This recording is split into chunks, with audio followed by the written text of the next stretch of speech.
Est-ce qu'il faut brûler les chansons de Michel Sardou? Parce que quand tu entends certaines paroles de Michel Sardou aujourd'hui, t'as un malaise. Il y a des phrases comme j'ai envie de ta des femmes dans sa chanson Les villes de solitude qui passe plus du tout de la même manière qu'en 1973. Et la vraie question, c'est pas est-ce qu'on a encore le droit d'écouter du Sardou, c'est plutôt qu'est-ce qu'on fait de cet héritage culturel. D'un côté, certains ils défendent ces chansons comme des archives d'une époque. Elles montrent les mentalités, les violences symboliques, le sexisme, le racisme ordinaire, les contradictions des années 70. Pour eux, il ne faut pas effacer ces textes, mais il faut les comprendre.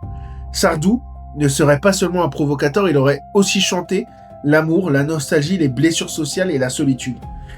Et dans Les villes de solitude, il ne parlerait pas forcément en son nom, mais à travers un personnage sombre, perdu et pathétique. Mais de l'autre côté, les critiques rappellent une chose simple. L'effet d'une chanson compte autant que l'intention.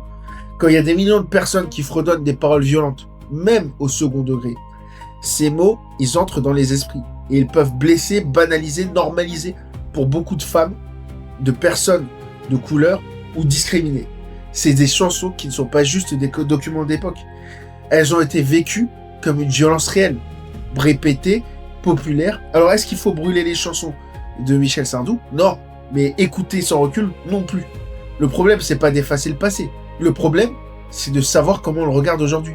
On peut garder ces chansons comme traces d'une époque, mais pas comme des monuments intouchables. On peut les écouter, les étudier, les critiquer, les replacer dans leur contexte, parce que ce patrimoine, il est ambigu. Il dit quelque chose de la France, de ses blessures, de ses aveuglements, et de ce qu'elle accepte encore ou non.